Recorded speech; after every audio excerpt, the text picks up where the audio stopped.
The chair calls the Education Policy Committee to order for Tuesday, March 3rd, 2026. And the committee legislative assistant will note the roll. A quorum is present, correct? We have a quorum. So Representative Bierman, have you had a chance to review the minutes? And if so, would you move to approve the minutes? Thank you. Representative Bierman moves approval of the minutes. All those in favor, please say aye. Aye. Those opposed, nay. The ayes have it, and the minutes for Wednesday, February 25th, 2026 are approved. So we have some presentations today, members, and we're going to start with the Professional Educators Licensing Standards Board. That's quite the, we'll just call you PELSB for short. I love that acronym. We've asked PELSB to provide an update or overview in the following areas: educator licensing, active or anticipated rulemaking, and teacher preparation programs. After the presentation, we'll have time for member discussion. I'm hoping we can use this time to start thinking about where we are with licensing and preparation and where we should be going, so I invite active member participation. When we've concluded the presentation and discussion, we'll proceed to 3 bills on the agenda. My intent is to hear and discuss the bills in the following order.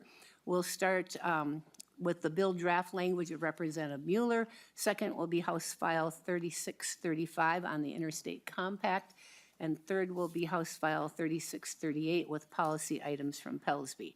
The intention will be to lay over House File 3635 and 3638 for future consideration and work. And I expect our committee members will have more discussions before moving anything forward. So we're going to focus today on this presentation and the discussion around clinical experience for teacher candidates. I've already advised Dr. Bailey that hearing and discussing the 2 PELSB bills will be dependent on time, but I think we can hopefully keep things moving here. And we're happy to add those bills to our agenda today, given our limited committee schedule. So with that, I'm going to invite the testifiers to state their names for the record and proceed. All right, thank you, Chair Bennett, Chair Jordan, members of the committee. Thank you for having us here today. My name is Dr. Elena Bailey, and I'm the Executive Director of PELSB. I'll let you introduce yourself. Good afternoon. My name is Lucy Payne. I am the chair of PELSB and represent teacher preparation programs. I work at the University of St. Thomas. So we're going to start our presentation grounding us in our mission and vision. And as you can see on the slides, our mission is centered on students. We're a teacher licensing board, and so we are very focused on those students. And in order for our mission to come to be, we have the vision around ensuring equitable education practices through high licensure standards. That high licensure standards piece is very important to us and will come up multiple times in our presentation today as we think about the future of licensing and our work. So also I want to highlight in our vision that we are focused on quality education programs and community partner engagement, and we have specific meetings and times for that and include our community partners in our rulemaking process. On this slide, you will see the current makeup of our board. There are 13 members. We have 1 vacant seat right now, our public member, but we have a very diverse board in terms of experience, licensure area, and geography, which is really important to our work. We have very good conversations at the table and have learned to work well together by spending time together in retreats and planning sessions and then digging deeply into the hard work that we have in front of us. All right, I'll speak to this one. So we always like to start with a snapshot of our board's work over the last fiscal year. So you can see the scope of work that our small but mighty agency manages to accomplish each year. And so we are a staff, when we're fully staffed, about 26 staff members serving 110,000 licensed teachers across the state of Minnesota. As you'll see, PELSB is responsible for the accreditation of 38 teacher preparation providers across the state of Minnesota. About 7 of those are alternative teacher preparation providers, and you'll hear a little bit more about that process later. Those programs oversee around 630 licensure programs across the state, and by licensure programs, we mean area specific, so elementary, social studies, things like that. In addition to those pathways, last fiscal year, we licensed 174 teachers through licensure via portfolio, and amongst those were 22 heritage language educators, so we're very excited about that work. Out of those 110,000 licensed teachers, each year we have about 36,000 new licenses, renewals, and permissions that are processed, so quite a bit of work on that end. In addition, our board meets regularly. We have monthly board meetings, monthly committee meetings, and then an annual retreat where a lot of policy and governance work is done. That translates over to rulemaking, and last fiscal year we had 2 active rulemaking projects. You'll hear a little bit about those later. Another key aspect of our work is ethics investigations, and so last fiscal year we opened 231 cases, took 103 actions, and then in addition to those, had to look through about 560 files that had what we call flags for ethics concerns to make sure that we are licensing people who are appropriate to be in our classrooms. And then finally, we continue to work with about 535 districts and charter schools across the state of Minnesota to ensure they have the appropriate license or permission to be working and serving our students.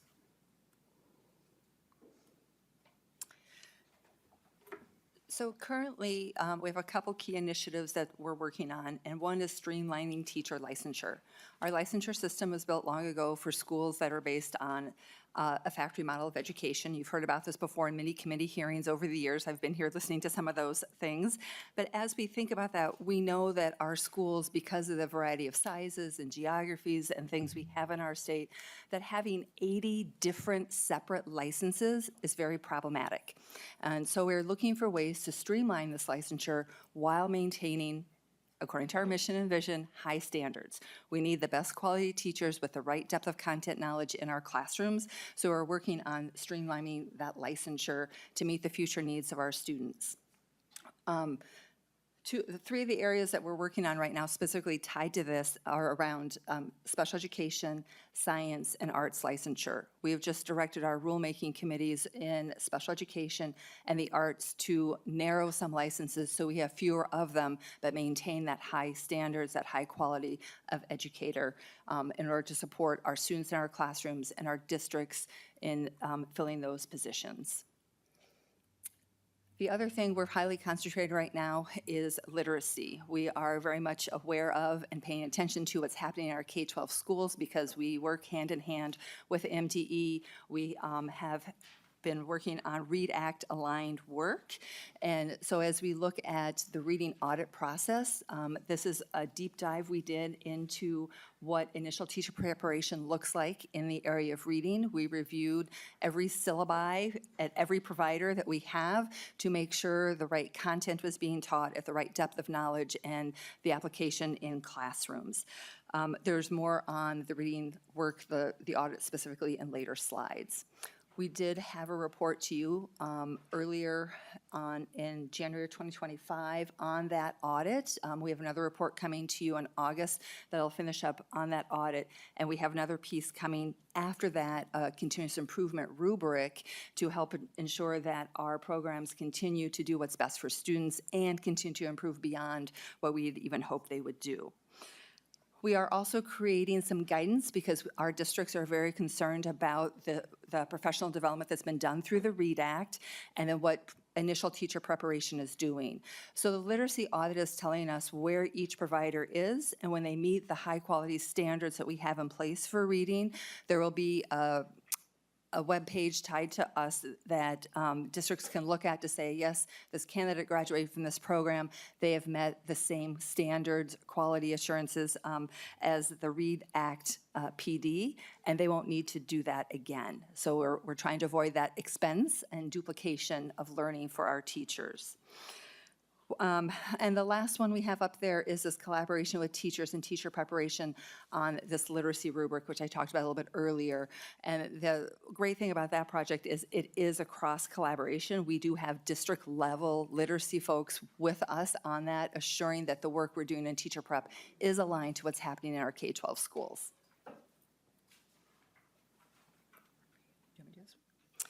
Okay, on this slide, you see all of the rulemaking that is in process or scheduled, and you can see there's quite a bit up there.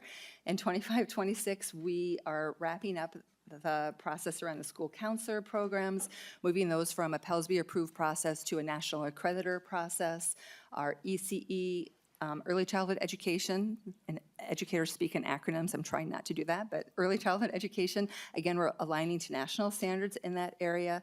Ethnic studies is tied to statutory requirements and having a license for those classes. Computer science licensure is in process and wrapping up, and then some legislative policy as well. As we look forward to 26, 27, you see licensure areas listed that will be addressed in rulemaking, but that rulemaking has already started. We have already asked educators to come together around the sciences, around heritage language, and we even have licensure groups already working in the following year in the special ed space and are talking now about bringing together a reading licensure group to do some initial work before we actually open the formal rulemaking process.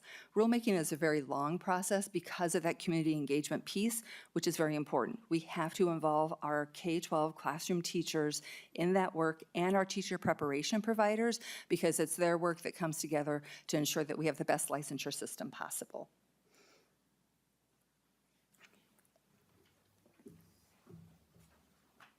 And we're happy to continue unless the chair would like us to pause for questions in between. Okay, thank you. All right, so I'll share some updates on licensure, and these actually come from our recent supply and demand report. As a reminder, because of a legislative change, we had a supply and demand report due this past November, and we'll actually have another one coming this November. One of the things we've learned is that this is an opportunity for some great change to really rethink the way we consider supply and demand in our state and how we're presenting the data. So happy to take feedback and questions and suggestions or to talk offline. I'll share a few findings here today with a few graphs and a lot of data, and happy to answer some questions on that. But here are some highlights. We continue to have about 36% of our licensed teachers who hold a Tier 3 and Tier 4 license are not in a public school classroom. That does not mean they're not working in education. We have a good number of those, although we don't have that exact number. We know a good portion are working in our private schools. We also know that many are board members, employees at MDE and Pellsby, or state legislators. So many educators are still licensed, but not necessarily in a classroom. Still, nearly 90% of those who are working in our classrooms hold that full professional license. We have some information around shortages, and one of the ways we frame that is by looking at Tier 1 licenses, Tier 2 licenses, and permissions, not because Tier 1 and Tier 2 aren't valid teaching license, but because they are limited in term and are tied to a specific district and assignment, so they're not a permanent solution to filling that need in a school. So that's one of the ways we get information from districts to say, okay, you still need a permanent teacher with a full professional license to fill these areas. Unsurprisingly, many of those are in special education, world languages, and career and technical education. So there continues to be a need to find ways to get teachers professionally licensed in those areas.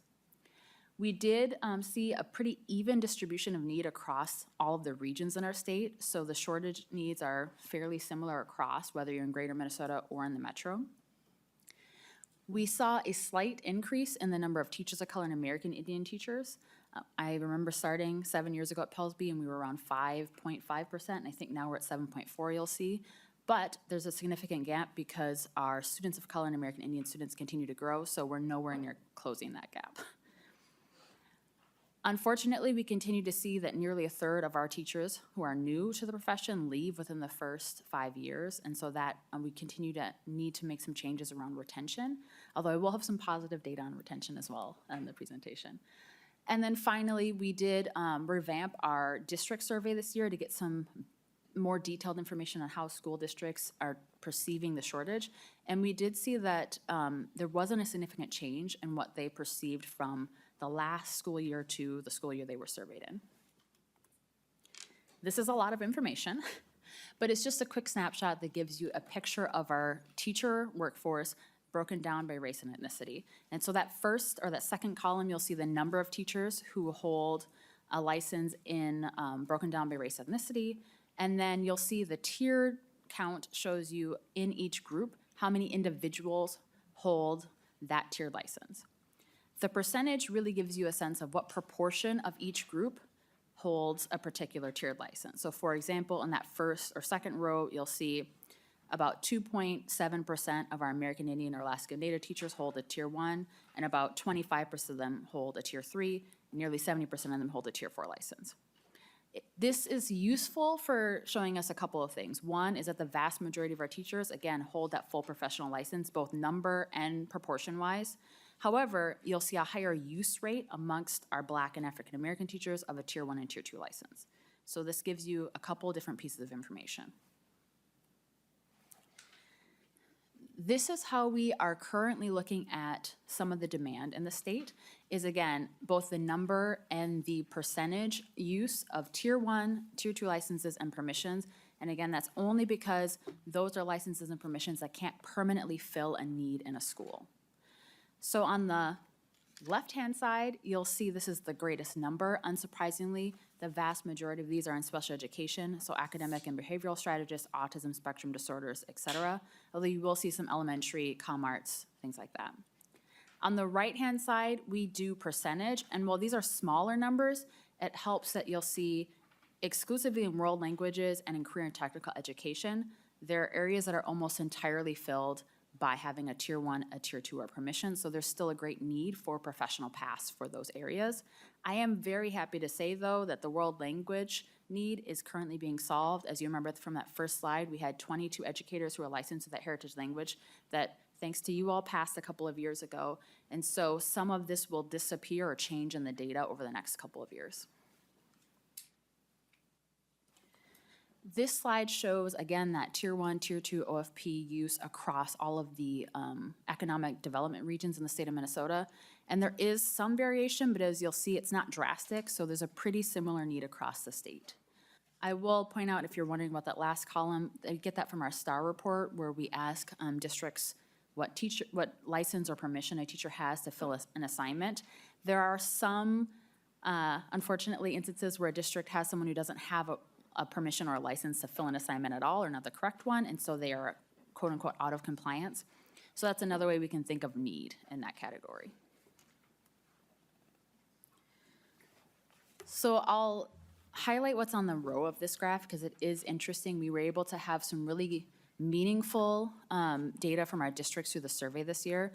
We asked them about their perceptions of the teacher shortage between the 23-24 and 24-25 school years. That green bar, as you can see, overwhelmingly, they say it stayed the same, but what's interesting is that we're able to ask more questions about types of shortage.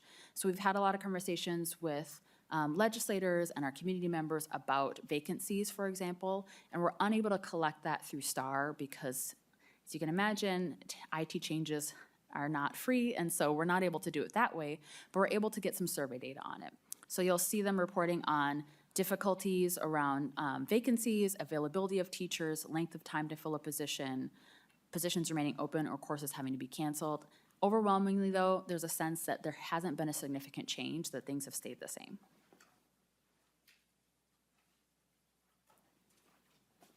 This is the table that shows the comparison of our teachers of color and American Indian teachers to our students of color and American Indian students.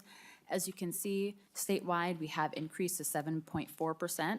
However, our students are nearly 40%, so that gap persists.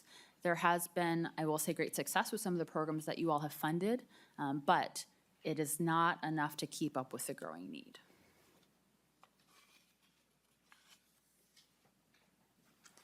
This is a bit of a wonky table, so I'll take a minute to explain it. This is that unfortunate statistic that we end up discussing each time we have a supply and demand report, which is that we have a strong, a big issue with attrition, unfortunately, in our state. It's not unique to Minnesota, tends to be common across the country, but this is the data that kind of reflects that. And so you'll see the cohort year, or when a set of teachers entered the teaching profession, and the number of them in that second column, and then track throughout the years how many of them came back. That percentage difference is overall. Can I pause you 1 second? Excuse me, I'm sorry for the interruption. Members, so the pages, or accidentally thought these were the same presentations, so they left one out of ours. So we're getting you the one you're missing.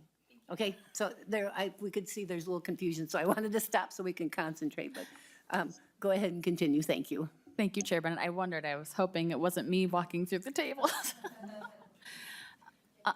And happy to answer questions again after.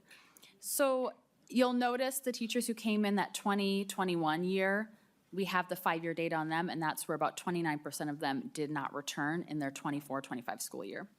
Couple of quick things I'll point out is that most recently, the data we have on teachers who entered 23-24 and then came back in 24-25, it's a little bit of a higher drop than we typically see. Normally, it's around 13-14%. We saw 16.5, which is a little bit more and obviously a little concerning.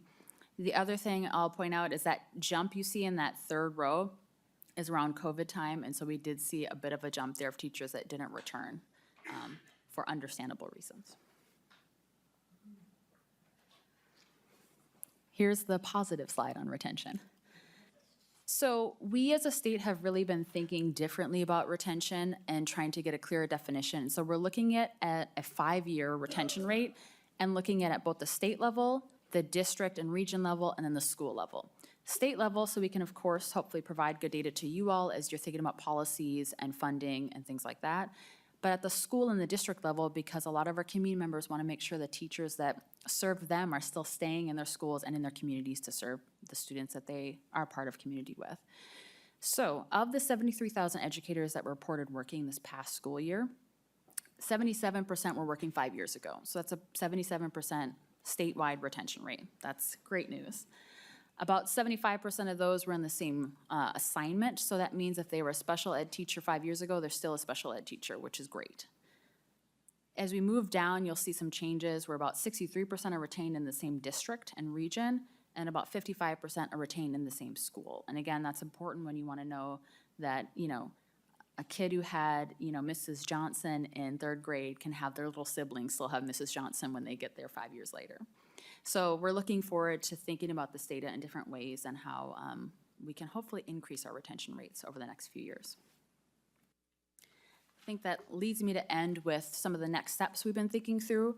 One of them is how we can be more strategic with some of the innovative pathways you all are funding. So for example, teacher apprenticeships are very popular right now for good reason. They combine some of the best practices we know of paid experience, long clinical experience. However, one of the things we've been talking with the registered teacher apprenticeship specialists at MDE is how we can bring together our providers to be more strategic about where these programs are offered and which licensure areas so that we're meeting the demand that is actually there. The other item that Dr. Payne already spoke to is considering changes to licensure so that we're meeting the future needs of students, because what students will need 5 to 10 years from now in their classrooms is going to be very different from what they need right now. And I'm sure everyone in this room understands that it will take the government, by that I mean me, and the good folks at Pellsby, at least that long to implement whatever you pass. So we're gonna need to start working on that now. And then finally, the biggest concern is how we can retain our high-quality educators. As Dr. Payne emphasized, our mission and vision are really about having high-quality educators in front of our students, but that only goes so far if they aren't staying in the classroom. And that is the end of my piece, and then I think we have teacher prep up next.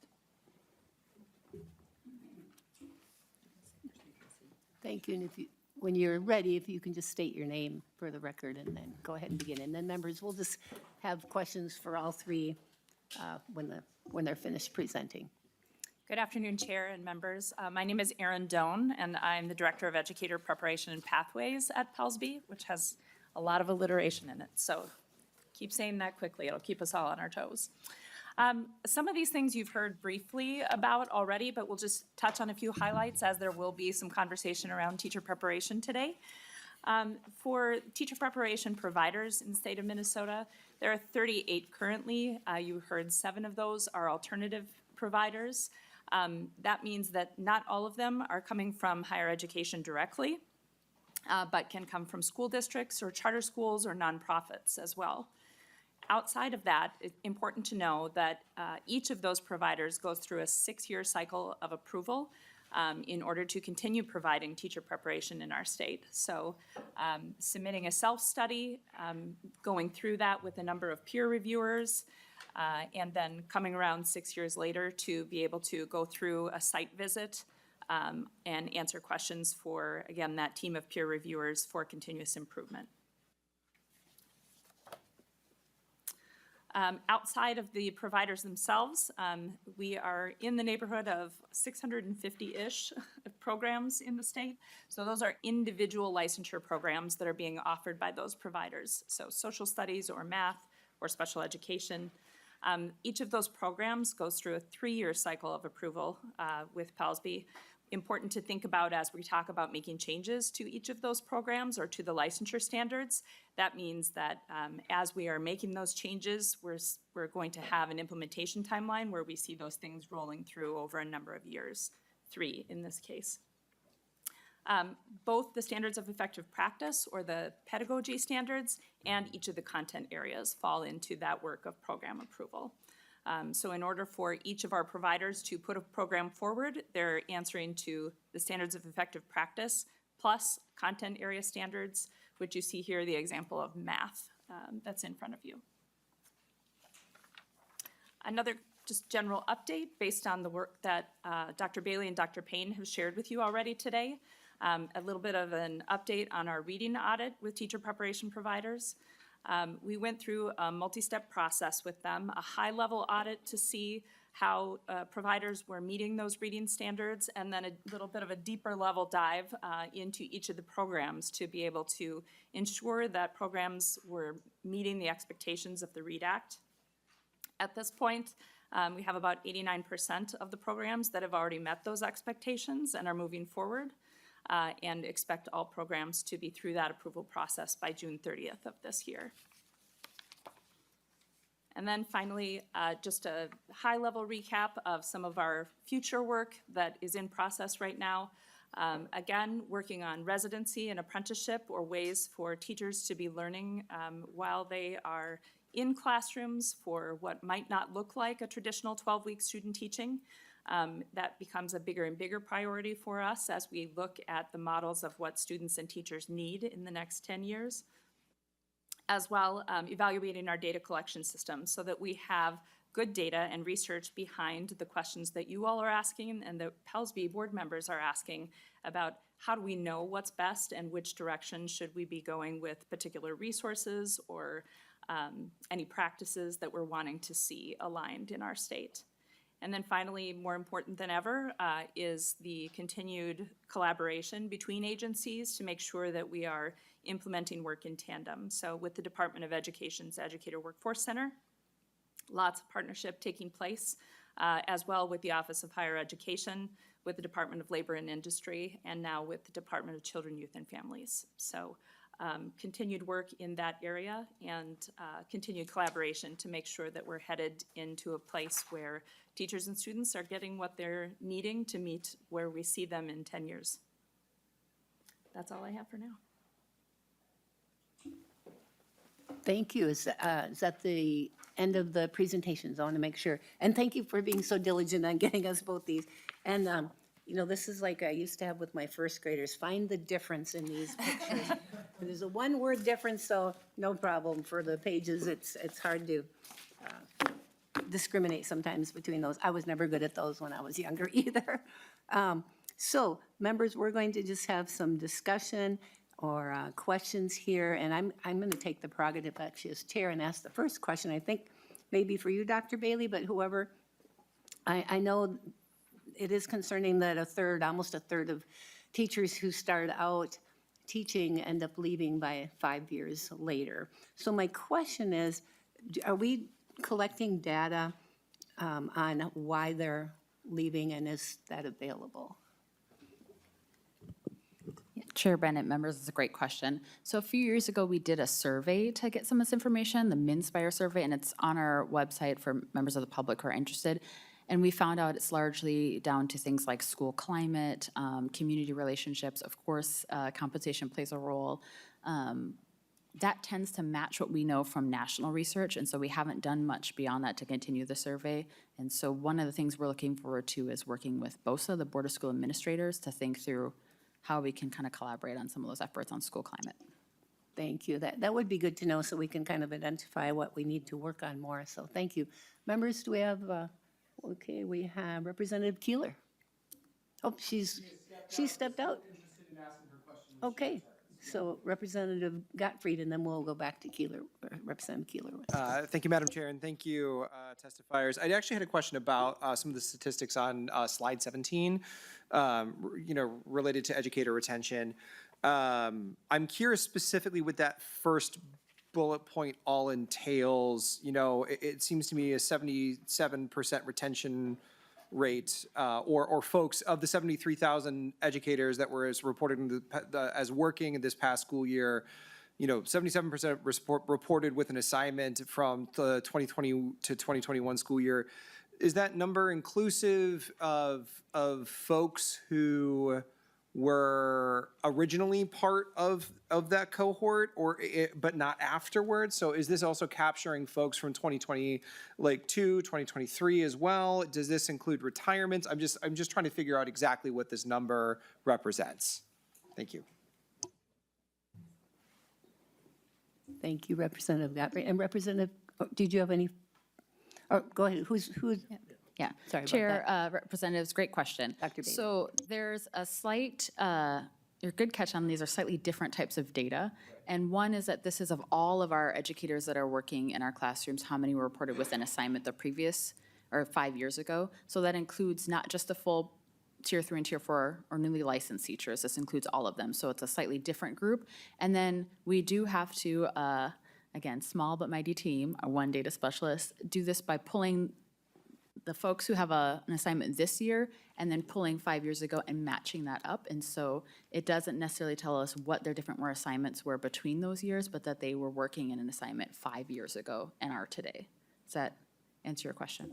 Representative Gottfried. Yeah, thank you, Madam Chair, and thank you for that answer. I think so. I just, I'm looking at this, and I want to make sure that I understand it better, because if there's if it's claiming that there's like a 77% retention rate from 5 years ago, well, that's like just at first blush still like a 23% attrition rate, which is not all, I mean, it's lower, but it's not all that lower than what was described in the first 5 years, and ostensibly still a problem. But that could also include retirements. That could also include teachers that were not actually yet teaching in the 2020 to 2021 school year. And so I'm just curious, that's what I was trying to suss out, is like exactly what is all captured in this, so that we could get a true sense of what like a mid-career teacher professional would the retention rate of those folks would be. So that would be a statistic that I would be interested in finding out over time. So thank you, Madam Chair, appreciate it. Okay, Representative Keeler, did you have a question? Thank you. Sorry, Chair. I was trying to do too much at one time. We're all trying to do that right now. So I think my question, and maybe you answered it, but my question is more about the why people are leaving within 5 years. I think the thing, maybe, did you ask this question? Is it like LIFO? Is it the school's decision that they're not rehiring contracts, or is it a personal decision of the educator to move to a different career? Dr. Bailey, and actually that was my very same question, but I'll let her answer it for you too, so thank you. That's Chair. okay. Yes, Chair Bennett, Representative Keeler. Yes, so we did a survey a few years ago that showed a lot of it comes down to school climate, relationships with parents and community members, compensation. And so there's a number of factors, but the biggest one tends to be school climate and that relationship with community members and administrators. So we're hoping to work with the Board of School Administrators on ways to change that. Representative Keeler, any follow-up? No. Okay, Thank like you. mine's, right? Representative Green. Thank you, Chair Bennett, and thank you for the presentation today. I have a question about cost for teachers when they're going through licensure, this whole process. Like, what are the costs for a teacher to be licensed? And does that fall out of their pocket? Does the districts cover it? Just a better handle on the money piece would be great. Dr. Bailey, is that yours? Chair Bennett, members, that's a great question. I am looking at our licensing and operations manager over there to make sure I'm correct, but I think I have in front of me, it's about $90 for the initial application and $92.85? $90.25, thank you. This is why the experts are here.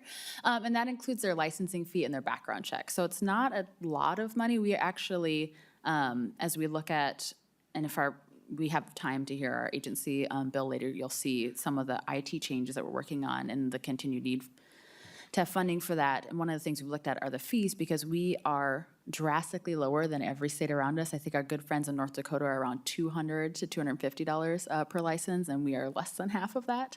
But that does come out of the educator's pocket to pay for that licensing. We charge one fee for them to go, no matter how many licenses they're getting. So we are, I think, one of the most affordable states when it comes to that process. Representative Green? Thank you, Chair Bennett. Just one follow-up question. Yes. So,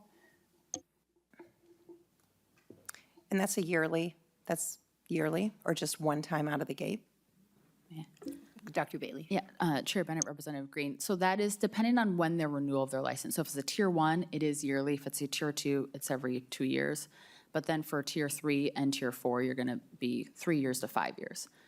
So it's, and then they don't pay the background fee. They only have to do a background check once with us, so then it actually drops down to $57 for any additional renewals. Representative Green? Thank you. Okay, thank you. Representative Hill? Thank you, Chair Bennett, and thank you to our presenters.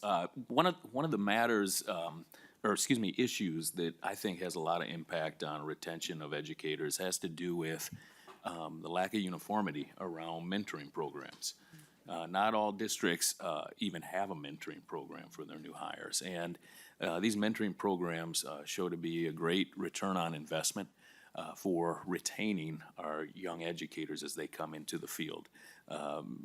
Rep. Mueller, Rep. Bennett will surely acknowledge that teaching is a challenging profession, and when you find yourself isolated in that setting, it becomes all the more challenging. And so as districts get stressed financially, sometimes these are the first programs that drop off the map. And like I said a moment ago, they oftentimes lead to the greatest retention of our new teachers in the profession. So really encourage to study the mentoring programs and just kind of how robust they are in different parts of the state.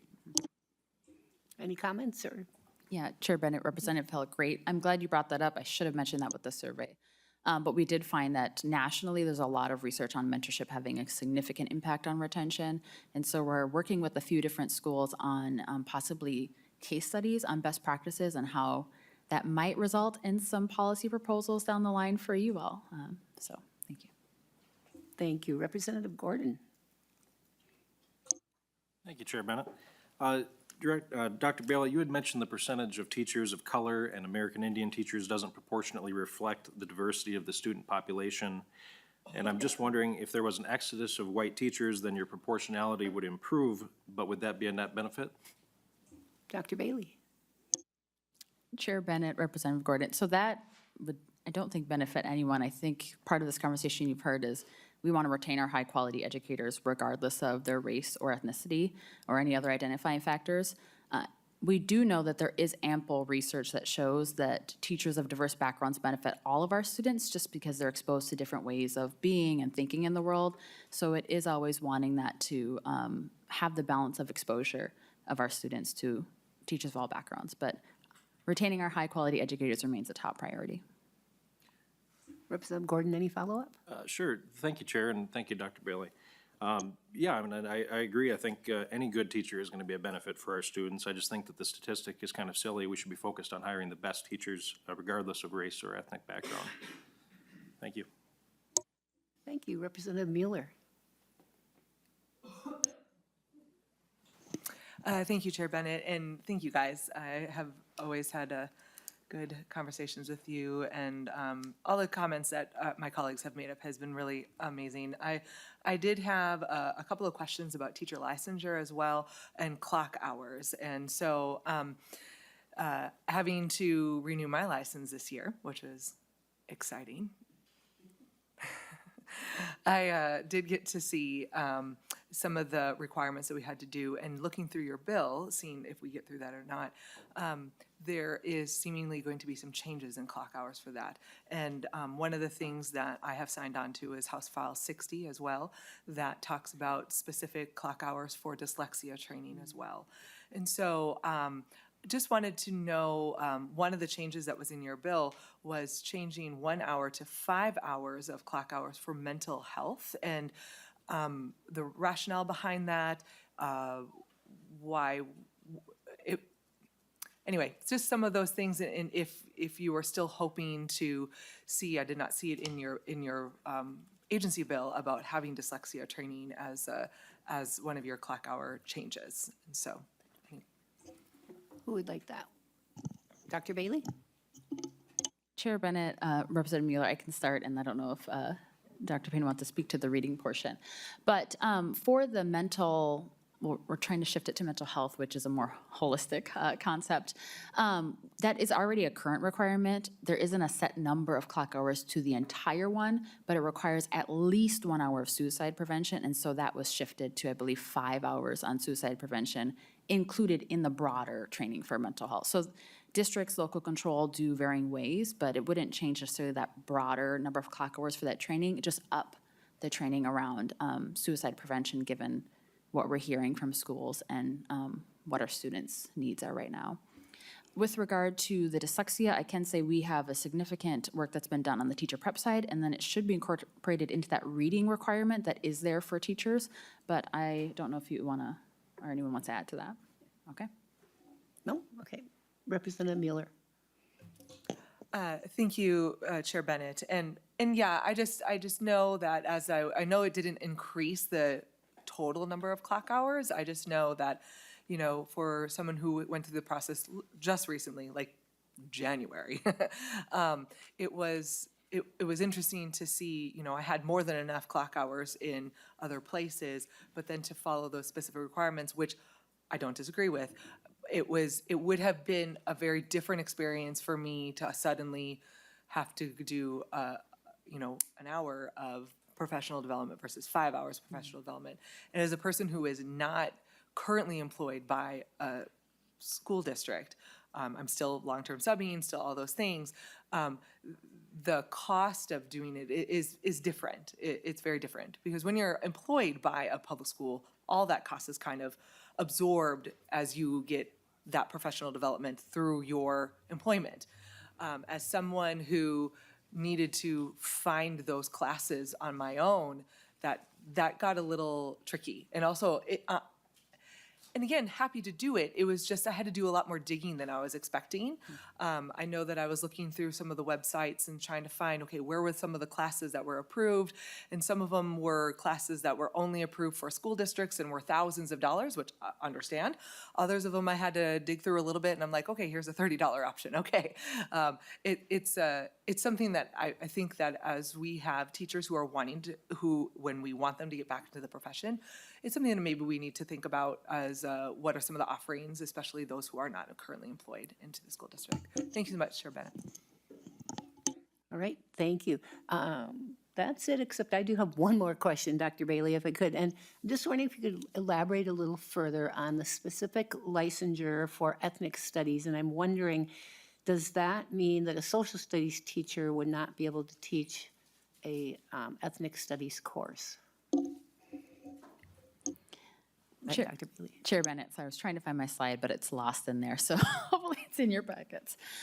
Yeah, so as Dr. Payne mentioned, we have a current rulemaking project that includes ethnic study licensure. So there's a couple of things that are happening. With the incorporation of ethnic studies academic standards, some of that is folded into social studies courses, and that can be taught by a social studies teacher. And then there are standalone courses that are ethnic studies courses, and those would be taught by someone with the training in ethnic studies. That rulemaking also includes an endorsement for social studies teachers because there's significant overlap in the standards, and so it would be a fairly easy add-on if they decide, I want to add this on to increase my own expertise and to teach these, you know, standalone courses. The other key thing I'll bring up, and I know, Chair, you've been a big proponent of this, is we are doing our work to support many pathways to licensure, not just the traditional ones. And so we have a lot of educators out there who have in fact been teaching ethnic studies as electives before there was any sort of standards or regulation. And so we had a lot of those educators come along with some experts from higher ed and classroom teachers to say, can we work with you on a way that honors our experience and our expertise so that we can get licensed, for example, through portfolio? And so we estimate that a good majority of those folks are going to use portfolio to take their current experience and their background and their training to get licensure that way so they can continue teaching the courses that they're currently teaching. Thank you. And so just as an add-on, has there been discussion as you implement these the pure ethnic studies courses? Will some social studies teachers get grandfathered in? Is there going to be a grace period to allow them to get these additional educational needs? Or what's the plan for that? Great question, Chair Bennett, members. So there is always an effective date that's a bit further out. So if, for example, teacher prep decided to do programs, they need plenty of time to develop those programs, and as Erin walked through the approval for that, but for portfolio, they could immediately start working on those things. I will say that all of this comes down largely to local control and how a district decides. Are they offering a social studies course that focuses on some of the standards incorporated, or are they choosing an ethnic studies course that they want someone to have that ethnic studies license? And that's going to be up to those districts to make that local decision. Thank you. I think that concludes our member discussion here. So next item on the agenda, and thank you so much for the presentation and the answers. Next item on the agenda is the bill draft language from Representative Mueller. And as Representative Mueller gets settled at the table, just a reminder, this will be informational only since we don't have a formal bill. And Rep. Mueller will explain that this is a work in process. And I know we do have one testifier. I'm going to, I'll invite that testifier forward after Rep. Mueller presents. And with that, as soon as you're settled in, Representative Mueller, please identify yourself for the record and proceed. Thank you, Representative Patricia Mueller from 23B, and I'm really excited, Chair Bennett, to just start the conversation, especially as we were talking about what Representative Hill was mentioning about mentorship and teacher retention, and how are we able to really prepare our teachers for the classroom. A couple years ago, a decision was made to remove the pedagogy test for our teachers that graduate from a Minnesota teacher prep school. And as much as I did not appreciate that decision, something that I was told was that teaching is a performative profession, something that that can simply not be captured on a paper pencil test. I happen to agree and think that this is a way for us to use something that we already currently have of student teaching and make it more robust and make it some sort of an independent measurement for our teacher candidates so that they can be ready for the classroom. Still 100% a work in progress. We already have a tiered license system, so we have the ability to have a residency program. And what this would do, basically, it would require that our candidates would be required to complete a year-long student teaching residency program. And that this experience would be an ongoing mentorship, coaching and supervision. They'd be under a master teacher, and they would have structured learning experience in any type of professional development planning that needs to be there. A person must have a stipend or a salary, so they would be paid during this. The expectation is that they would be paid, and that any fringe benefits that would align would be applicable with any collective bargaining, and we can, again, all of those discussions are in the future and what that would look like. This clinical experience would be sustained, classroom-focused professional development with intensive supervision and structural support.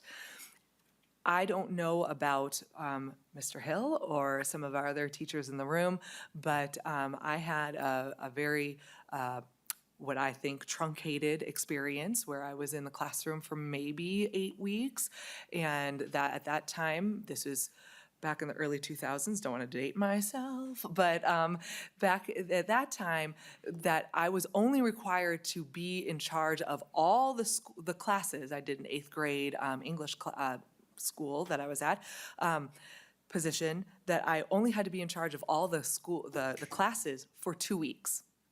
Other than that, I was just kind of whatever my mentor teacher allowed me to do. 2 weeks is not enough. It's just not enough for anyone to be able to understand fully what a whole school year is like, what a teacher needs to do, and all of those things. And so this just gives us an opportunity for our current student teaching to be a little bit more robust and an independent measurement of how we can see if our teacher candidates have completed competency and mastery of skills.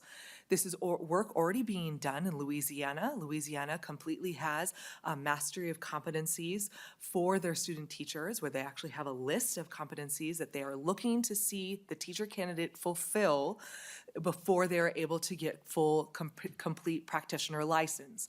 So again, this is just kind of this idea of what we can look at that would give us a little bit more ability to have a fuller experience, but also ability to have more retention for our teachers as they are mentored by master teachers, and it can remove the barrier of working without any pay. So I have a lot more to say about this, but it's just beginning of the discussion, and I know my friend, Ms. Caitlin Snyder, would like to say a couple words. Ms. Snyder, if you'd like to come up, and when you're settled in, go ahead and introduce yourself for the record and begin. Hi, Madam Chair. Good afternoon, Representative Mueller. Caitlin Snyder with Education Minnesota. We represent 84,000 educators across the state. There's a lot of really good ideas put forward in this proposal.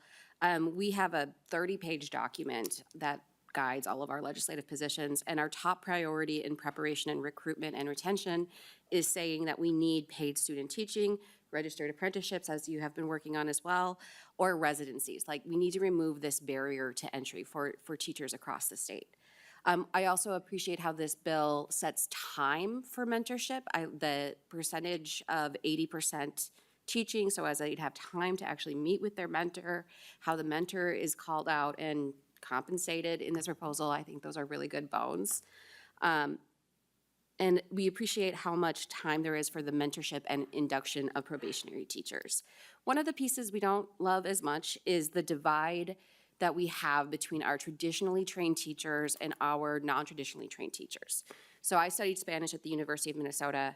I could go teach Spanish as a Tier 1 teacher for the rest of my life if I wanted to. I could teach as a Tier 2 if I enrolled in college.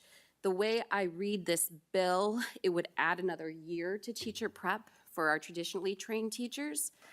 So we continue to raise expectations, both in relicensure, not necessarily in a bad way when we're talking about mental health and other areas, for our traditionally trained teachers, but it's not necessarily applying to all of our teachers. So how do we square that conversation? Thank you. Representative Mueller, do you have any comments before we go on to member questions? Yeah, and thank you so much, Madam Chair. And I just really appreciate looking at things. I'll tell you, I sat with Nonpartisan a week and a half ago and said, this is my idea. What can we put together for us to start this conversation? Very, very skeleton language. And so there's going to obviously be plenty of facets of this that we're going to have to iron out. But I think what's really important is that currently right now, I believe that our current traditional pathway is being, it could be a little bit more robust as we think about how we can have better retention for our teachers. This doesn't have to be, and again, there's lots of states that have year-round residencies, and some of them are used to grab more people from other places. This is simply saying, for someone who goes through traditional pathways, I mean, maybe as things have changed, but I spent 40 hours in a classroom and then had those 2 weeks for my student teaching. It's just not enough. And I was one of the few that, I've been a teacher now for over 20 years. I didn't leave after 5 years. I've been there for a long time and was still teaching last semester. So I'm still active in the classroom and I love doing it. But I just think something like this is going to not only provide a little bit more coalition of what it can look like. Some people have done this where, hey, if we have a host school, that they're able to have a job afterwards. You know, if you decide that you're going to go do your student teaching in more of a rural area or even an urban area, that there's a job. There's a possibility of those type of connections. But yeah, I just think that we have, this is a good start of us to have this conversation, and I look forward to being able to work through that with Edmund, so. Thank you, Representative Mueller and Ms. Snyder. And members, do we have any questions? It sounds like a good work in progress. Representative Bierman. Thank you, Chair Bennett. You mentioned, sorry, I had to step out, but I just wanted to check, at the end there, you said a lot of states have programs like this. Could you be more? Sure. Sorry. Representative Mueller. Thank you, Chair Bennett, and thank you, Representative Bierman. And I think when I said a lot of states, what I mean is that there's lots of states that are having lots of different pathways. We are seeing registered teacher apprenticeships in over 40 states right now. We are seeing people trying to do alternative licensure in multiple areas. Indiana is doing that. North Dakota is doing that. There's lots of different areas that people are doing that. This idea of replacing what current student teaching is looking like, I've only seen it in, I've actually only, when I did my research at 1 a.m. this morning, because I couldn't sleep, that sounds familiar. When I was looking at that, I saw North Carolina had something that would allow student teaching to be a little bit more robust, a residency. That student teaching program at that time would be the first semester would be only 20% in the classroom and 80%, or 20% in the residency classroom, 80% still finishing their college experience, and then the last half of that would be almost 100%. So to me, that's kind of a wash where you're not a whole school year in the classroom. The only other time I've ever really seen this is when I looked at Louisiana and their competency. I didn't necessarily see that they has a residency program, but that they had moved to looking at competency-based student teaching rather than just, hey, you completed this clinical experience, the end. And so I think that is a good alternative for us as we have removed the paper pencil teaching test. And again, those are things that I understood what was happening. I just think that we still need an independent measurement for our student teachers to make sure that they're competent and highly qualified. Representative Bierman, any follow-up? No? All right, thank you. And that looks like, Chair Jordan.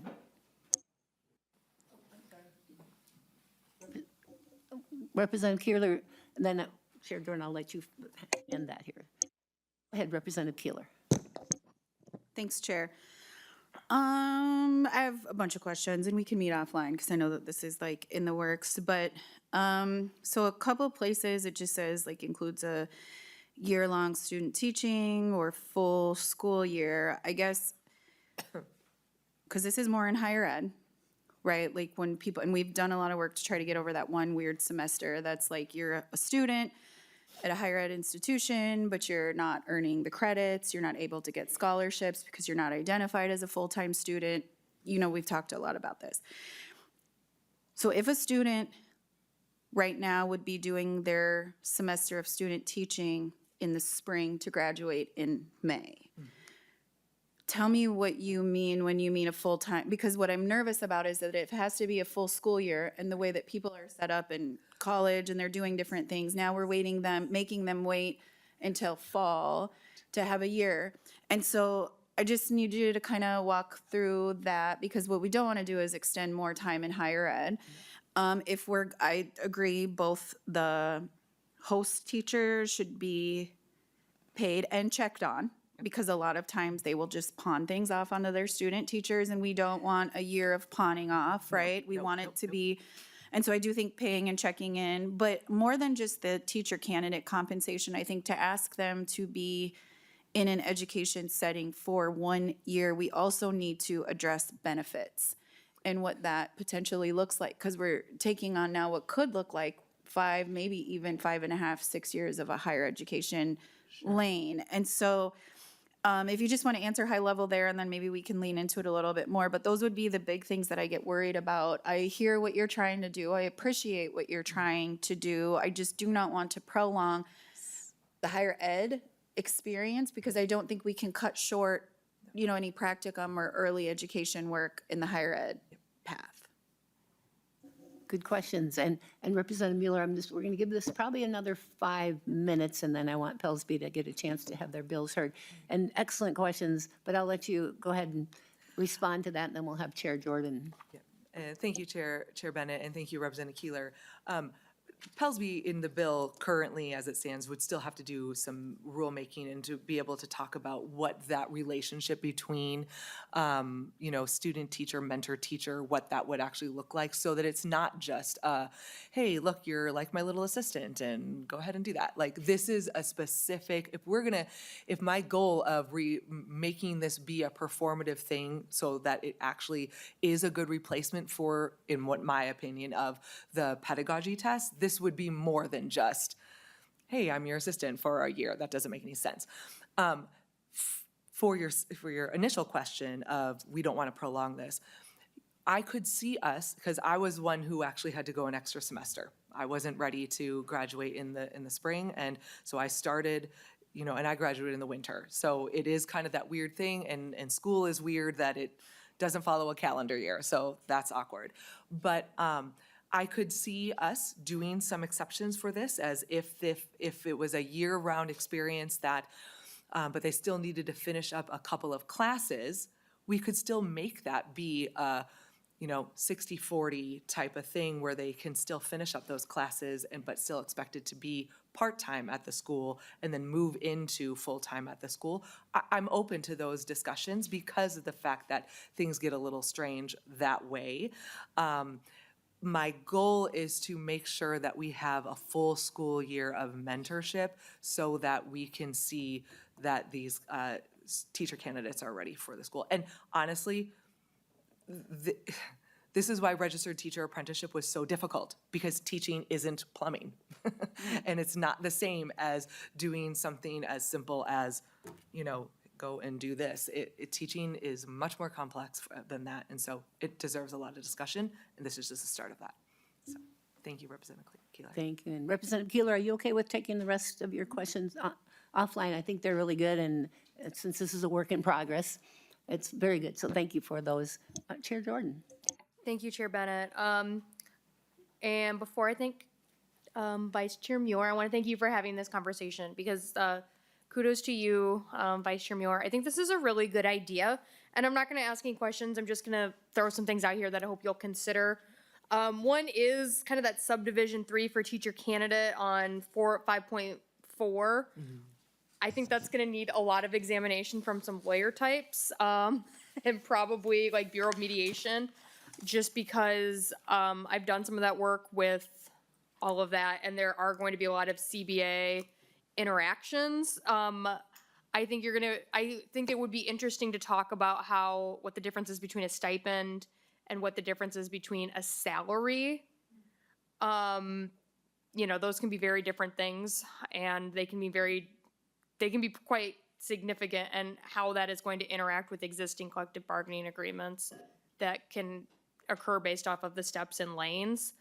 That is just one where I see, as a former union organizer, that's just one where I see there being a lot of potential for negotiation snarls, which we all want to avoid.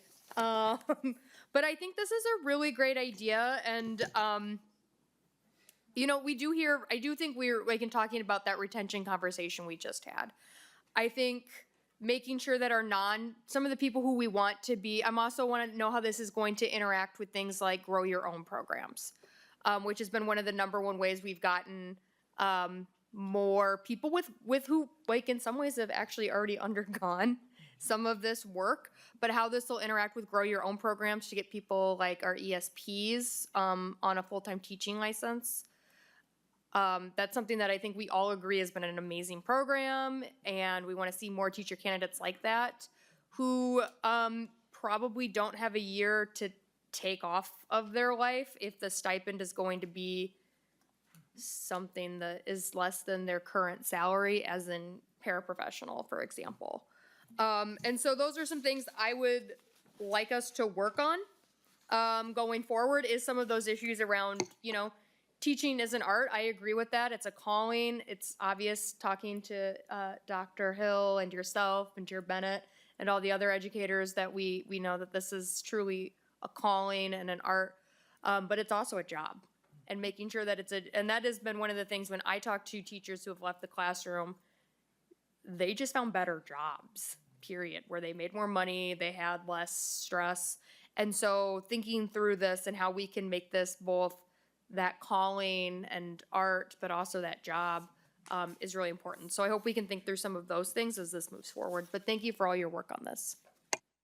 Thank you. Representative Mueller, any final comments? Thank you, Chair Bennett. And, I kind of got some of this idea from the fact that, just as much of an artwork and everything is as our physicians, who, when they have to, learn how to become a physician, they are not just going to school, taking a pencil paper test, but now they often have year-long residencies where they're doing multiple, right? It's depending on what specialties they're going into. And so as we are professionalizing the business, because that's what this is, we often as teachers feel very, very secondary because of the things that happen. I want to honor that. I want to honor the fact that we are professionals and we can, we should be able to offer a professional residency. I see Grow Your Own very differently in the sense that we already have people who have experiences and be able to bring them along, and maybe we can talk about what could be exceptions for a year-long residency. But for a person who is going from a traditional pathway to the classroom, making sure that they have an ample opportunity to experience the ebbs and flows of that and to be mentored by a master teacher, I think requires more than 2 to 8 weeks. So I look forward to the conversation, and thank you so much, Chair Bennett, for giving me the opportunity to talk about it. Good to hear this. It's a monumental task, but a worthy one. So thank you for that. And I think Minnesota could be a pioneer in this. We don't always have to follow some other state, right? We can be the pioneers. So here we go. Next on the agenda will be House File 3635 and House File 3638. So I'll invite Pelsby back to the table. And then as soon as they're ready here, I'm going to represent Vice Chair Hill to move and present each bill in order. So again, to the testifiers, when you're ready, if you would state your name for the record and proceed with your presentation. And Representative Hill, let's see. I'm sorry. We're going to let Pelsby start. I'm sorry. Go ahead. So whoever would like to start first, go ahead and introduce yourself. Thank you, Chair Bennett. Rep. Hill. I'd like to move House File 3635 before the committee to be laid over. And I do want to introduce, once again, Dr. Yelena Bailey, who's going to walk through the provisions of the bill. Thank you. So Representative Hill moves House File 3635 before the committee with the chair's intention to lay it over for further consideration at a later date. So Representative Hill and partners there, if you would present your bill. Slight technical difficulties, Chair Bennett and members, but I think, It's okay, here we go. take your time, because we had paper difficulties earlier. We're so- finally here. So I will do a brief walkthrough of the Interstate Teacher Mobility Compact. I believe that's first up. This shows you a map of where legislation has been introduced or passed across the country. So this is still something that's in movement. I see looks of confusion. Hopefully I'm on the right track. Chair Bennett. Yeah. All right. I'm just distracted today. Dr. Bailey, did you have, Yeah. Okay, perfect. we're all set? Yep, so this compact is much like other occupational compacts in that it would allow some flexibility for teachers to move amongst the member states. It does have a few things that make it distinct, and so I'll just highlight those here. Instead of someone using their out-of-state license to teach in Minnesota, for example, a teacher would be issued a license in the member state. And so that retains a lot of Minnesota's sovereignty and authority over licenses and data, which I'll mention as I do a very, very brief walkthrough of this language. A couple of key pieces here is to be eligible for the compact, a license has to have 3 qualities. It has to require a bachelor's degree with the exception of career and technical education. It has to require completion of state-approved teacher preparation, and then it must be unencumbered, meaning it can't be limited or restricted in terms of renewal or term. So, yes? Perfect, thank you. Article 1 of this simply defines the purpose of the compact to increase teacher mobility across states. Article 2 just outlines some of the key terms and definitions for participation in the compact. And then Article 3 describes the model of reciprocity between member states that join the compact. One thing I should say as I'm moving through this is language that was developed originally from the Department of Defense to support military spouses, then taken on by the Council of State Governors, and it has to be adopted in whole without changes by each member state in order to be effective. If there are any changes, it is null and void. So you'll notice in that map, some states where it's kind of grayed out because they introduced the legislation or passed it with changes, and so they're not actually eligible to be a part of the compact. Article 4 simply highlights a few cases where states maintain their authority. So for example, this has 0 change on our ability to have renewal requirements, additional requirements on renewal for a teacher who comes in through the compact and gets licensed in Minnesota. We can require additional documentation for the purposes of salary schedule. That's common in other states, not so much here. The state maintains ownership over the licensing data, and then any existing reciprocity agreements maintain their authority. Article 5 simply outlines the requirements to use those, and I mentioned those before, what makes a license eligible for the compact. So they have to, in addition to meeting those 3 criteria, they have to undergo a state background check in whichever state they're getting their license in. And then if that state requires additional information for the sake of compensation, they must provide that as well. Article 6 simply states that member states retain authority over discipline, so it has 0 impact on our ability to conduct our ethics investigations. Article 7 just outlines the authority of the commission, and that's a governing body that helps facilitate this compact across the member states. Article 8 outlines rulemaking authority of the compact, and again, if a state decides that they want to vote to modify that authority or those rules, that can happen at the state legislature level. So there's lots of built-in guarantees of state sovereignty. Article 9 requires that the commission helps facilitate this across the states. Article 10 has some things that ensure compliance with the compact and procedures if a member state fails to be in compliance with the rules of the compact. Article 11 simply outlines the enactment date and terms for withdrawal or amendment. Article 12 outlines the relationship of this compact with state constitutions and the federal constitution. And then Article 13 just reiterates that teachers are still subject to the member state's scope and jurisdiction of practice. And that is my very, very quick walkthrough of that bill. Happy to answer member questions.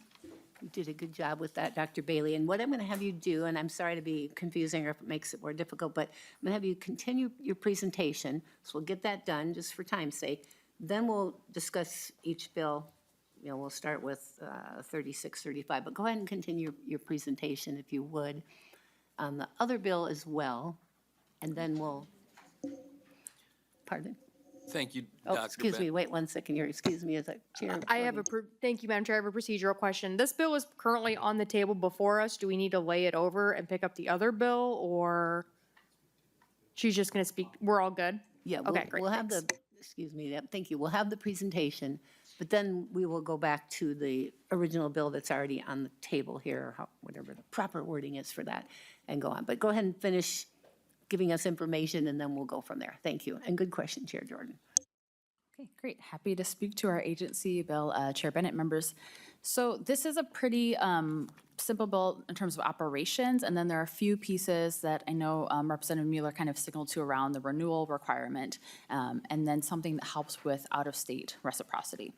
So sections 1 through 3 are operational. This would move the voluntary paraprofessional credential to MTE. We continue to carry this in our agency bill simply because we do not have staff or expertise on anything related to non-licensed staff. So as I mentioned, we're a staff of 26 when fully staffed compared to our larger sibling over at MDE. So in alignment with their jurisdiction and capacity, it makes more sense for this to sit with them. Section 4 would allow us to enter into a data sharing agreement with BOSA, the Board of School Administrators.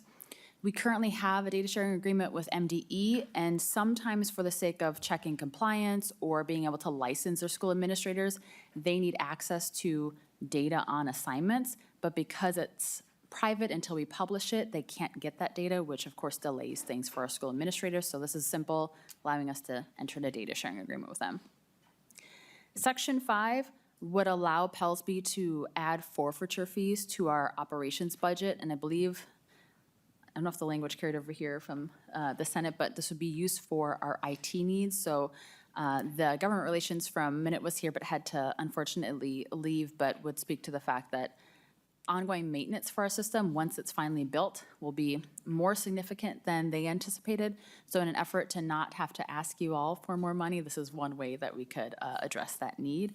We get forfeiture fees each year because unfortunately, there are a significant number of, or a few hundred, I should say, applicants who don't complete their applications. So when someone starts an application, they're notified, these are non-refundable fees. They have 60 days to complete their application. We reach out, encourage folks to complete those applications, but last fiscal year, we had about 800 individuals who just didn't complete them. And so the licensing fee portion goes back to the general fund, but the background fee, which is about that $30, sits in a special expense account. And so we are requesting to be able to use that towards IT. And it's not a significant amount. I should say that was about $26,000 last fiscal year. So the next section is about addressing the mental health training for our teachers. As we know, there's increasing needs, both our students and our teachers, around mental health. One of the changes is just technical for section 6 and 8 to replace mental illness with a more holistic term, mental health. And then section 9, as Representative Mueller spoke to before, really clarifies some of that language for the existing requirement, and then would prompt us to do rulemaking to really flesh out, again, what should be included in those existing trainings.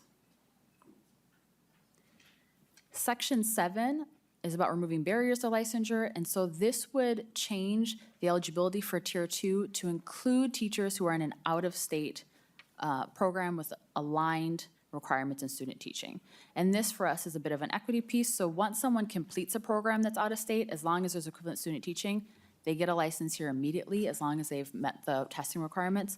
So it seems that it would be only reasonable to do the same thing if they are enrolled in a program for a Tier 2. We see this often, for example, in Moorhead, where someone might want to work in Moorhead schools but is enrolled in a program across the border in Fargo but can't get that Tier 2 license right now. We don't anticipate this being a large number of individuals, but we have heard anecdotally from districts and partners that this would help meet some of those shortage needs. We think it would be particularly useful in some areas where we don't have licensure programs in Minnesota, so blind and visually impaired, for example, we don't have any licensure programs. Someone who wants to enroll out of state and practice in Minnesota would help fill those needs. Section 10 is simply a time extension. We promise we're not requesting additional funds. A few years ago, you all at the legislature granted us the funds needed to get off of paper applications, knock on wood one day, and be able to have an online licensing system that helps expedite licensing for all of our teachers. We've been working with Minute on this, and we're able to come to the conclusion we need a third-party vendor for this work, and so they need an extension to be able to get the RFP going and get that work done. So this will provide an extra 2 years for them to use those funds and get that system built out. And that concludes the hopefully also very brief walkthrough of that bill. Very good, thank you. So the idea here is to have the presentation, and then we'll have Representative Hill. Now you've already moved your bill, House File 3635, so I'm going to have you introduce your actual bill now, Representative Hill. And this is the one on the teacher compact. So if you have anything to add, I guess that'd be my question. Or No, do you want thank to you. leave it at this? Thank you, Chair Bennett. I would move the adoption or laying over House File 3635, please. All right, thank you. So I do know we have two testifiers for 3635, Valerie Doslin and Patrick Baker, if you could come forward. And then, once there, you can identify yourself for the record, and please keep your comments to about 2 minutes. So, Ms. Doslin, we'll start with you. Thank you, Madam Chair. My name is Valerie Dosland. I am here on behalf of the Minnesota Association of School Administrators, the Minnesota Administrators for Special Education, and then my colleagues with the School Boards Association and the Association of Metropolitan School Districts also wanted me to let the committee know they support both the bills before you today. In regards to the Teacher Mobility Compact, the Minnesota schools, you've heard about the struggle that they have with teacher shortages, and it is becoming increasingly difficult to fill critical classroom positions, especially in the areas of special education. While our school administrators are committed to ensuring that every student has a qualified licensed teacher in front of them, too often districts are often forced to rely on long-term substitutes, out-of-field permissions, or leave positions unfilled because there simply are not enough licensed educators available. These shortages directly affect students' access to consistent support, individualized services, and the stable relationships they need to succeed. So the Interstate Compact, I just want to point out 3 things. 1, it eliminates barriers for teachers with valid licenses from other compact states to receive a Minnesota license more quickly. It supports our district's ability to recruit talent and fill positions, and it maintains high standards for teachers as they must still hold meaningful licensure and meet professional requirements. So I just encourage you to support that proposal. In regards to House File 3638, I just wanted to highlight our support for the provision that would allow more flexibility for a Tier 2 teacher to be enrolled in a teacher prep program, whether it's here in Minnesota or out of state. This proposal expands options for Tier 2 teachers to enroll in programs that best fit their location, schedule, and professional needs, even if those programs are based out of state. And the Executive Director Bailey mentioned this isn't affect too many teachers, but we do hear from superintendents about this needed flexibility. Thank you. Thank you. Mr. Baker, introduce yourself for the record if you would and begin. Thank you, Chair Bennett, Chair Jordan. My name is Patrick Baker. I have the pleasure of leading government relations for the School of Education at Western Governors University. In addition to my day job, I also serve as an elected school board member in Mankato Area Public Schools, and so really excited to be here in my home state testifying on behalf of WGU. Similar to my colleague, Ms. Dolson, I'll just talk about both bills because we are supportive of both. But before I dive into that, just a brief word on WGU. As you may not know who we are, but Western Governors University was founded about 30 years ago now by 19 Western governors to be a nonprofit, affordable, online university with a specific mission, and that is to create pathways to opportunity for working adult learners. One of the key differentiators for WGU is that our programs are entirely competency-based. So we hold learning constant and time variable. WGU now enrolls more than 200,000 students seeking degrees and certificates in healthcare, business, IT, and teaching, and we have more than 425,000 graduates now across the country. But it is teaching that brings me to you today, and WGU operates the largest teachers college in the country with 45,000 students currently enrolled. Last year alone, our School of Education graduated nearly 20,000 individuals across the country, including 270 right here in Minnesota. We are proud to be the only teacher college in the country that actually licenses in all 50 states, and that we are accredited by both of the major national accreditors for programs of education, CAPE and AQUIP. Our footprint in Minnesota is significant and unique. We currently have about 300 Minnesotans enrolled in programs leading to initial teacher licensure at WGU, but these are not your typical college students. They're working adults who reflect the modern teacher workforce. 70% of our students in teacher licensure are over 25, 80% are working well enrolled at WGU, and 85% transferred in prior college credit. Most importantly for this committee, WGU is a vital pipeline for greater Minnesota. 46% of our initial licensure students reside in rural areas in Minnesota, and we have students living in 69 of Minnesota's 87 counties. With respect to Tier 2 and the agency bill, strongly support the bill that would create that eligibility for students enrolled in out-of-state approved programs to be eligible for Tier 2 licenses. So currently, despite our students being eligible to apply directly to Pellsby to a Tier 3 license upon their graduation, as Director Bailey indicated, they are barred from accessing a Tier 2 license while they train to be a teacher. And so this exclusion creates an equitable barrier for Minnesotans who are in need of these pathways the most. Specifically, we have 80 students in Minnesota who enter WGU with a non-teaching bachelor's degree. And because they cannot access a Tier 2 license, their pathway to the classroom is less accessible than their peers at in-state institutions. So for us, this is creating real-world problems for some partnerships we're working to do here in Minnesota. With respect to SPED pipeline grants that are run out of MDE, WGU is actively a eligible and actively participating partner, higher ed institution in that. So we have run into issues where our SPED pipeline candidates who are receiving state dollars to get trained as a teacher are unable to access these programs, and that's becoming more and more problematic for us. In addition, we are in advanced talks right now with Teach for America Twin Cities to do a partnership with some of their teacher cadets. And again, these are all folks with bachelor's degrees who would want to enroll in a teacher prep program to stay teachers and become teachers. And that Tier 2 barrier is a barrier for our students to participate in that Teach for America partnership. So today we need more teachers than ever. Both Minnesota-based approved programs and out of state can play a really unique role in supporting the state's teacher pathways. And I would just say, you know, in respect to the Teacher Mobility Compact, very supportive of the bill. As an institution that operates nationwide licenses in all 50 states, we see firsthand how licensure barriers prevent qualified teachers from filling vacancies where they are needed most. And so the compact can preserve Minnesota's high standards for teacher prep while ensuring that qualified teacher candidates in one state can seamlessly become a qualified teacher here in Minnesota. So thanks for the opportunity to be before you today, and happy to answer any questions if you have those. But Thank you, and thanks for the testifiers for kind of doing your homework right while you're up there. We can save some time from the up and down, and Mr. Shaver, when the next bill comes up, we'll get you up here too. So members, thank you to the testifiers, and I don't have any testifiers, I don't think, left here for this particular bill, which we're just going to talk about, the Teacher Compact bill right now. So I do want to direct your attention, members, to some of the materials provided in your folders regarding the proposed compact. Do we have any member questions on just this portion, 3635, the Teacher Compact proposal here? We've got Representative Lawrence. Madam Chair, thank you very much.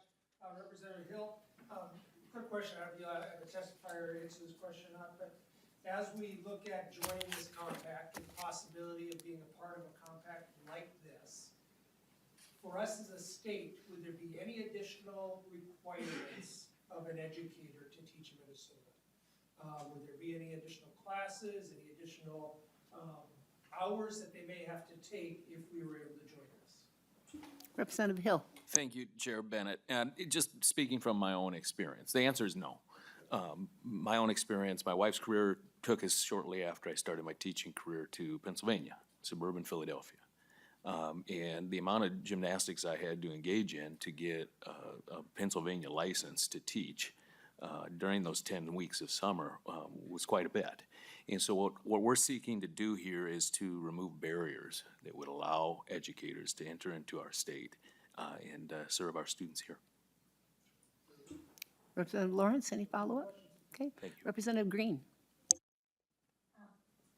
Thank you so much, Chair Bennett. And thank you so much, Rep. Hill, for bringing this bill forward. I think it's great. I think it's a really creative way to just lower the barriers, as you said.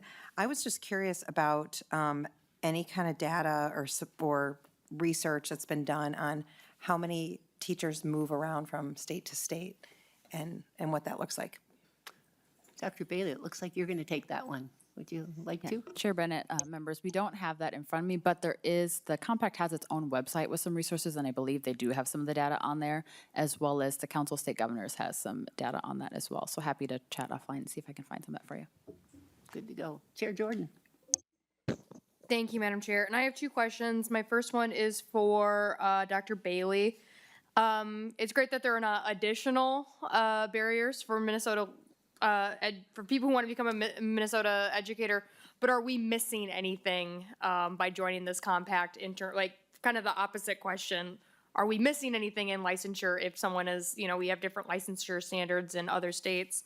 I'll pick on my sister-in-law who teaches in Nebraska. If she comes and teaches in Minnesota, is there something that by having her Nebraska teaching license, she's missing out on if she were to become a Minnesota educator that is important to us? Dr. Bailey? Chair Bennett, members, great question. So for all practical purposes, because of the work you all have done over the last few years to streamline out of state, this mostly would just reduce kind of the paperwork barriers so that you can, instead of having to ask for transcripts and all of that information, they could just do the background check and immediately get their license. But because it has the same bar for all of the eligible licenses, we're not having any concerns about kind of high quality moving either out or into Minnesota. Great. And then thank you, Madam Chair. And then I had a question for Mr. Baker. Mr. Baker, go ahead and come on back up. And go ahead, Chair Jordan. Yep, thank you for coming back, Mr. Baker, and please let me know if there's a better title for you. But I had a question I'm looking at your written testimony and what you said about Teach for America and how you're partnering with Teach for America. Can you talk to me a little bit more about that and how entering this compact is essential to that? And then will this lead to an increase in Teach for America candidates teaching in Minnesota schools? Mr. Baker. So a couple things there. We, WGU, just entered a national partnership with Teach for America where we are now going district by district, region by region, and working with TFA sort of regions across the country. And the idea there, right, is these TFA candidates are coming in with a bachelor's degree. They're teaching on some sort of, usually it's a temporary license as they are going through that process. And those that choose to become teachers and stick around oftentimes need to go back to a teacher prep program to get that full teacher prep license. And so what we are doing is providing an opportunity for them to go to a fully online competency-based university so that they can work their Teach for America job full-time, get their degree, and come out at the end with a fully blown license in that state that allows them to continue on beyond the sort of Teach for America initial core experience. So in Minnesota, with our inability to access Tier 2, that provides more of a challenge for our students because once they enroll at WGU, if they're in a TFA experience here, they've got to try and get a Tier 1 license. And obviously we know there are more barriers with that, and there's time limits and things like that. And so with the Tier 2 piece, those TFA candidates in particular, but not just TFA, anyone that's got a bachelor's degree that's trying to come back to school would be able to access those pathways to Tier 3 a bit more easy. Hope that answers the question. Thank you, Mr. Baker. And Chair Jordan says she's good to go, so thank you. Good questions. Representative Hill, any closing comments? No, the Interstate Compact is before you to be laid over, and I fully support it. Thank you, Representative Hill. And with that, the chair lays over House File 3635 for future consideration at a later date. And now Representative Hill moves House File 3638 before the committee with the chair's intention to lay this over for further consideration at a later date. Representative Hill, please present your bill. Well, wonderful. Once again, we're trying to remove barriers, and once again, I have an experience set as someone who went to school at UW River Falls across the border over in Wisconsin. Yet I student taught here in Minnesota, here in district, in St. Paul Public Schools, and also in 622 over in Oakdale at Tartan High School. And so this will help to remove some of the barriers for getting teachers in front of our Minnesota students. Thank you, Representative Hill. And members, we have one testifier. We had the other two already. So Mr. Shaver, would you like to come up? And as soon as you're ready, go ahead and introduce yourself for the record and begin. Chair Bennett, members of the committee, good afternoon. My name is Matt Shaver. I am a teacher and I'm the Senior Policy Director at Allies. We're an education advocacy organization that supports policies that strengthen and diversify our teacher workforce. Thank you for the opportunity to testify today on the Pellsby Agency Bill, HFXXXX. Thank you to Representative Hill for carrying it. I'm here to highlight our organizational support for the proposal on page 6, lines 4 and 5, to add a pathway back to qualify for Tier 2 license. As has been mentioned already, this would allow enrollment in out-of-state teacher preparation programs as a way to move from Tier 1 to Tier 2 or to qualify for Tier 2, which would allow effective classroom teachers a way to continue their needed and worthwhile work in the classroom. And briefly, while I'm here, I want to highlight and praise some new findings in Pellsby's 2025 Supply and Demand Report. If you've listened to Allies even a little on this committee over the last few years, you've heard discussions around more accurately measuring the teacher shortage by incorporating data on unfilled positions, similar to states like Illinois. There have been bipartisan bill efforts led by others to have Pellsby collect vacancy data that ultimately haven't made it across the legislative finish line. On pages 8, 39, 48, 50, and 64 of the 2025 Supply and Demand Report, you'll see evidence of Pellsby incorporating unfilled position data into its definition of demand, asking districts to report on that data, and sharing meaningful statistics on the number of unfilled teaching positions, showing, for example, that last year, 25 districts in Minnesota reported having unfilled or canceled math courses, robbing students of opportunities to be college and career ready. Imagine that, a state agency not needing a law to be passed by the legislature to do the right thing, taking that feedback and going above and beyond what's required by statute to seek out more useful data. So tons of kudos and credit to Pellsby for their work on that, hopefully more to come. So finally, one last area of new data to highlight in the Supply and Demand Report was Pellsby asking districts which internal recruitment programs they have used and which they found to be most effective. 418 of 560 Minnesota districts responded, a remarkably high response rate for a survey. Pages 44 and 45 of the Supply and Demand Report show that the Tier 2 to Tier 3 experience pathway is the program most used and rated as most effective by schools. It's also the one program on the list the state of Minnesota has needed to invest $0 into. And unfortunately, the most effective internal recruitment program has become less effective over time because of changes made to who can be a Tier 2 teacher. There's temporary eligibility for renewal for Tier 2 licenses that is coming to an end at the end of this school year. So while we support the proposal in HF 3638 to build a new pathway to Tier 2 with that enrollment in out-of-state teacher prep, the state should expand additional pathways to Tier 2. It would continue to cost the state $0 to make the most effective pathway usable again for more working educators. I want to thank you all for the opportunity to testify today. Thank you for this bill, and thank you all for your public service to our state. Thank you, and thank you again to all of our testifiers. And members, do we have any questions on this particular bill, the agency bill? And Representative Hill, did you want to make a comment? Yeah, Chair Bennett, apologies. We have a very minor amendment on that same line referenced by Mr. Shaver, page 6, line 4. The previous language states here is enrolled in a Minnesota-approved teacher preparation program. The language that is more congruent with other statutes is a state-approved teacher preparation program. And so if nonpartisan can speak to that. Ms. Para.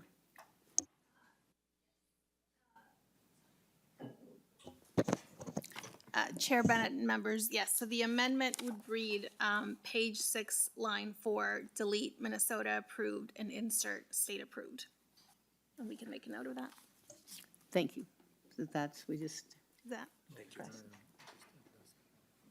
Okay, so we can address that at a future time, it sounds like. Okay, thank you. Chair Jordan, would you like to? Thank you, Madam Chair. It also looks like it says Minnesota approved in the line 6.3. If we're cleaning up the statute, should we clean up that line as well? Or is there a difference between Minnesota versus state approved in those two lines? Ms. Para? Chair Bennett, Chair Jordan, yes. The difference would be that this changing Minnesota approved to state approved is what would allow the out-of-state candidates to qualify for the license. All right, good. So we'll work on that amendment. That'll be coming, correct? We're not adding that on now, so we'll work on that and get that language right. Okay, that sounds good. So now we have Representative Lawrence who has a question. Madam Chair, thank you so much. Representative Hill, thank you for the bill before us. You had made a comment at the introduction of some barriers. And I'm just curious, what are the barriers that you're referencing, personal barriers that you saw that you hoping to eliminate with this bill in particular? Representative Hill? Thank you, Chair Bennett, and thank you for the question, Representative Lawrence. Some of the barriers had to do with some coursework. So, for example, I shared the experience of moving out to Philly and, taking a look at their requirements. And one of their requirements was a course on Pennsylvania history. And so those are the different kinds of regulations that different states sometimes put in place. And I don't know if Dr. Bailey has other examples that are similar or matching to that, but that was my experience of a barrier that I had to quickly come to terms with. And I learned a lot about Pennsylvania really fast. Dr. Bailey, did you have any additional comments? No? Okay, Representative Lawrence? Yeah, Madam Chair, thank you. A few years ago, I found the love of my life, many years ago, but from California, and had a master's degree and would have made an excellent teacher. And of course, I told her I didn't want to go to California, so she came here. But would have made an excellent teacher and looked into going into education here in Minnesota. With a master's degree, there was a year's worth of additional coursework for her to take. And at that point in time, after 6 years of being in higher education, she decided not to. And so I appreciate the effort of the bills that we're seeing today. Hopefully, they're going in the same direction, but to reduce those barriers, because we need educators in and open the doors for them to get into education just a little bit easier. Chair Jordan, do you have any final comments or questions before we go to Rep. Hill?